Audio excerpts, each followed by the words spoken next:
ఇది కేవలం సమాచారంగా మాత్రమే భావించండి. వైద్య నిపుణులను సంప్రదించండి. తల్లిపాలలో కొరత అనేది మనం తరచుగా చూస్తూ ఉన్నాం. అది బాలింతల్లో ప్రధానంగా ఎదుర్కొనే సమస్య. తల్లికి పాలు లేకపోవటం అంటూ ఉండదండి. రెండోది, పుట్టిన వెంటనే పిల్లలు ఇన్ని అవర్స్ లోపు పాలు వాళ్ళు తాగకపోతే వెనక్కి వెళ్ళిపోతాయి అంటుంటారు పెద్దలు. అది నిజమే అంటారా? 1 అవర్ లోపల తల్లి దగ్గర కొన్ని మిలియన్స్ ఆఫ్ ఒకవేళ పాలు రాకపోతే దానికి ఏమైనా పౌషకాహార లోపం అంటారా? పాలు రాకపోవడానికి ప్రధాన కారణం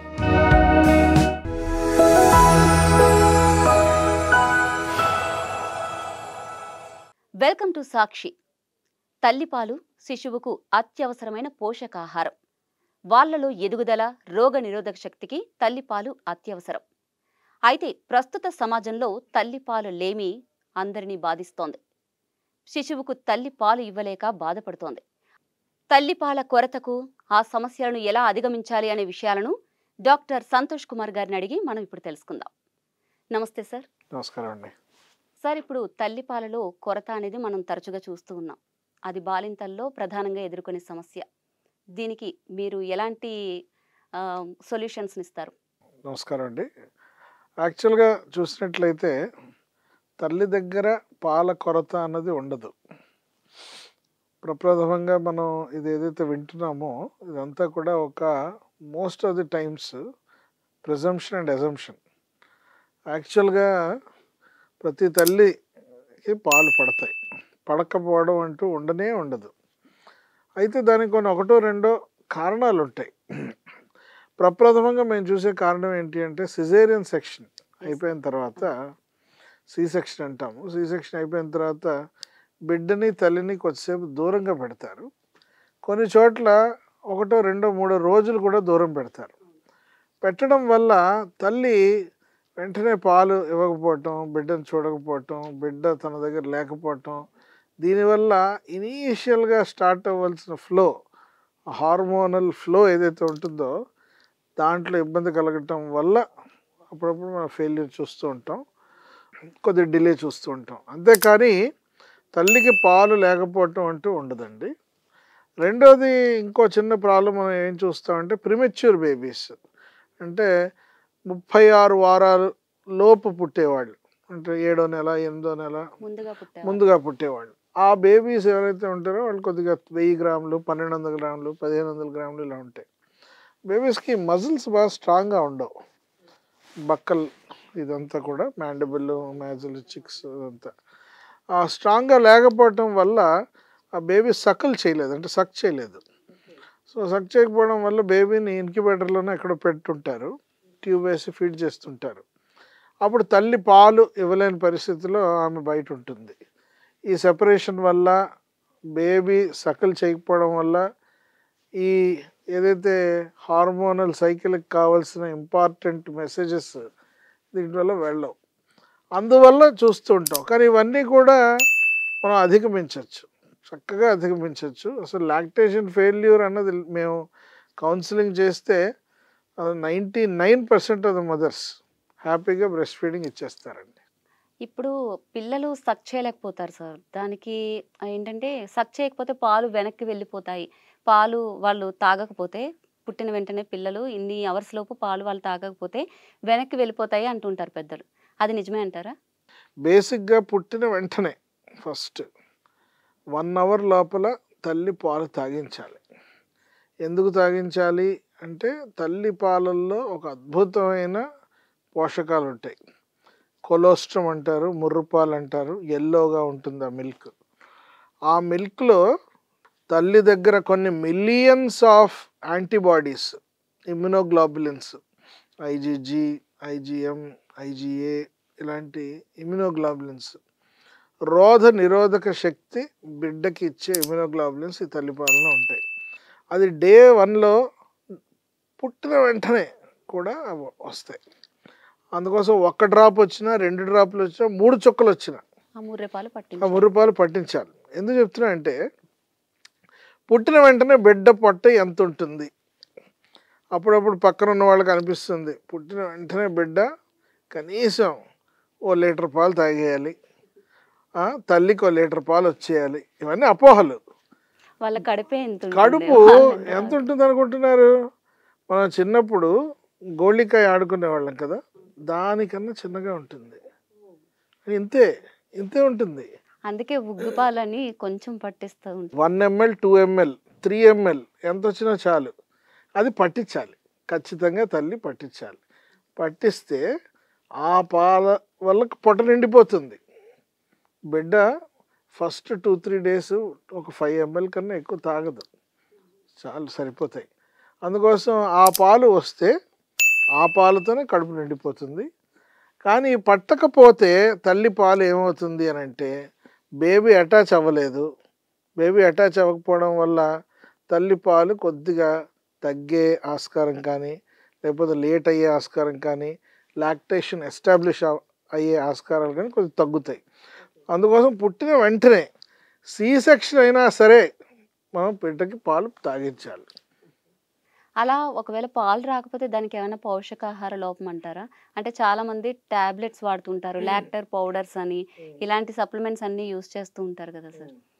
దీనికి కారణం ఏంటంటే పాలు రాకపోవడానికి ప్రధాన కారణం ఏమై ఉంటుంది? పాలు రాకపోవడానికి ప్రధాన కారణం నేను ఇంతకుముందు చెప్పినట్టు baby and mother separation. So as far as possible బేబీని మదర్ని దగ్గర తీసుకురావాలి. మనకి చాలా చాలా మిస్అండర్స్టాండింగ్స్ ఉన్నాయి. ఇన్క్యుబేటర్లో ఉన్నప్పుడు తల్లి పాలు తాగకూడదు అని. కోల్డ్ అలాంటిది అంటే అమ్మ బేబీ ఇన్క్యుబేటర్లో ఉన్నారు, అక్కడే ఉండాలి, బయటికి వచ్చి తల్లిపాలు తాగకూడదు, అదేం లేదు. తల్లిపాలు తాగడానికి తల్లి ఛాతీ మీద బిడ్డను పెట్టి బిడ్డను ర్యాప్ చేసి పెడితే తల్లికి బోల్డ్ పాలు పడతాయి. బిడ్డకు కూడా ఇన్క్యుబేటర్ కన్నా వెచ్చగా ఇక్కడే ఉంటుంది. సో తల్లికి పాలు వస్తాయి, బిడ్డకి ఆహారం లభిస్తుంది, వామ్త్ వస్తుంది. ఇన్క్యుబేటర్ కన్నా ఇది మంచిది.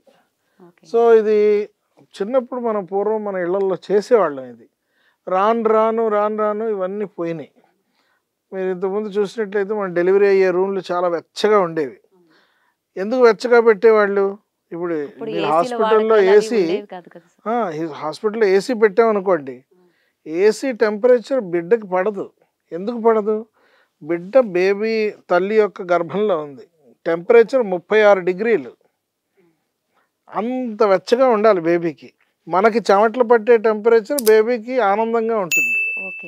సో పూర్వం బిడ్డని ఆ వేడిగా ఉండే రూమ్లో తల్లి దగ్గర పెట్టేవాళ్ళు, లోపల చక్కగా వెచ్చగా ఉండేది.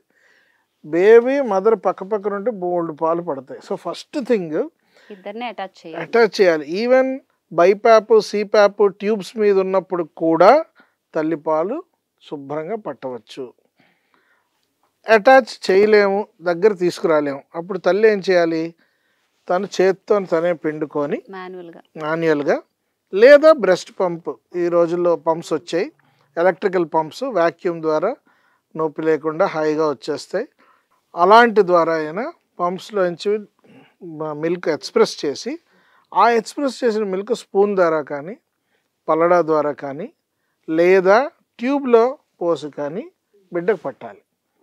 అంతేకాని ఫార్ములా ఫీడు, ఇతర బఫెలో మిల్క్, లేకపోతే ఇంకేదో మిల్క్, ఇవన్నీ ఇవ్వకూడదు.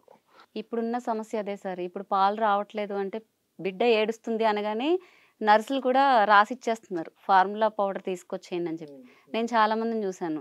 సో వన్స్ వాళ్ళకి పాల డబ్బా అలవాటు అయింది అంటే తల్లిపాలు మళ్ళీ ముట్టుకోరు.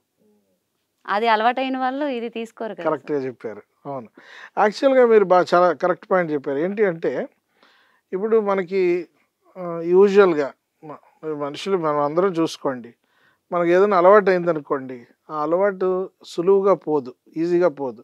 దాన్ని ఏమంటారంటే బ్రెయిన్లో హార్డ్ వైరింగ్ అంటారు. We are hard wired for some things.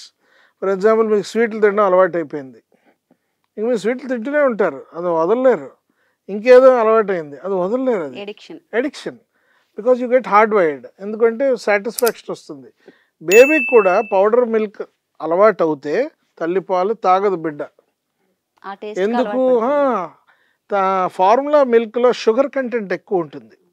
Sugar content ఎక్కువ ఉండడం వల్ల baby brain will feel very happy.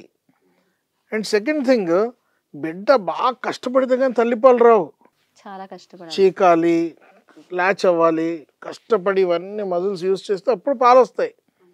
కానీ బాటిల్ మిల్క్ ఎలాగా, బాటిల్లో పాలు పోసి ఇలా పెట్టేస్తే ఇప్పుడు డైరెక్ట్ హోల్స్ కూడా హోల్స్ ఉన్నాయి, అలా దిగిపోతుంది గ్రావిటీతోని. సో బేబీ చప్పరించిన కూడా అక్కర్లా, ఇలా ఉంటే చాలు మిల్క్ లోపలికి వెళ్ళిపోతుంది. అది నోట్లో పెడితే దాని పని అదే చేసుకుంటుంది. వీళ్ళకి వద్దు అనుకున్నా కూడా అవి పక్కన వేస్ట్ పోతుంది. దానివల్ల ఏముంటుంది, బేబీ ఫ్యాట్ అయిపోతుంది అండ్ బ్రెయిన్లో హై షుగర్ లెవెల్స్ అలవాటు అవుతాయి. సో ఇవన్నీ కూడా వెరీ వెరీ డేంజరస్ ట్రెండ్.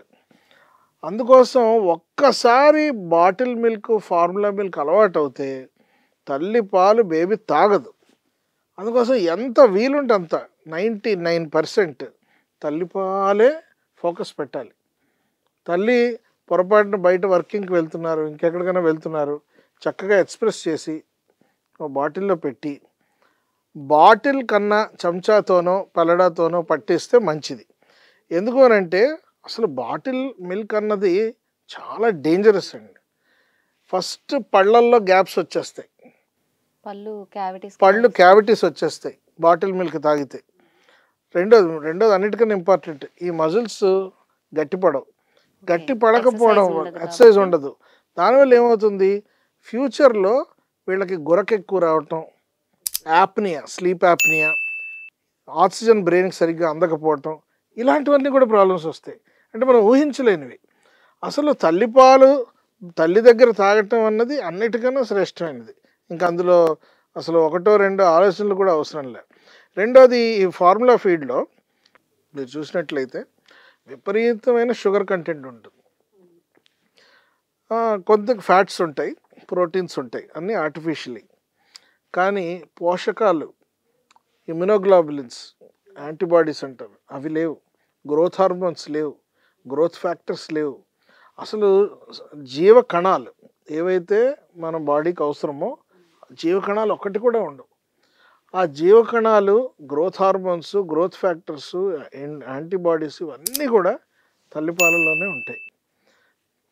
తల్లిపాలలో ఇంకొక విశేషత కూడా ఏంటుంది అని అంటే, ఎస్పెషలీ హెచ్ఎంఓ, హ్యూమన్ మిల్క్ ఒలైగోసాకరైడ్ అనే ఒక మాలిక్యూల్ ఉంటుందండి. ఎంత విచిత్రమైన చూడండి, అంటే భగవంతుడు నేచర్ ఎంత బాగా ప్రొవైడ్ చేశారో. ఈ హ్యూమన్ మిల్క్ ఒలైగోసాకరైడ్ అన్నది వెళ్ళి నవజాత శిశువు యొక్క బిడ్డ పొట్టలో వెళ్ళి అటాచ్ అవుతుంది. ఎక్కడెక్కడైతే ఇది అటాచ్ అవుతుందో అక్కడక్కడ హార్మ్ఫుల్ బ్యాక్టీరియా అటాచ్ అవ్వవు, డేంజరస్ బ్యాక్టీరియా అటాచ్ అవ్వవు. దానివల్ల ఇన్ఫెక్షన్ రాదు, బిడ్డ డయేరియా, డీసెంట్రీలు ఇలాంటివి రావు. దీనివల్ల బిడ్డ యొక్క especially most important premature babies యొక్క లైఫ్ ఖచ్చితంగా పెరుగుతుంది. అండ్ ఎలాంటి డేంజరస్ డిసీజ్, ఎన్ఈసి అంటారు, నెక్రోటైజింగ్ ఎంట్రోకోలైటిస్, ఎక్కువ మేము నికులో చూస్తుంటాం ఎన్ఐసియూల్లో, అలాంటివి పొరపాటు కూడా బిడ్డకి అటాక్ అవ్వకుండా తల్లిపాలు ప్రొటెక్ట్ చేస్తుంది. ఇలాంటి ప్రొటెక్షన్ కావాల్సిన మాలిక్యూల్స్ అన్నీ కూడా తల్లిపాలలో ఉన్నాయి, ఫార్ములా ఫీడ్లో మాత్రం లేవు.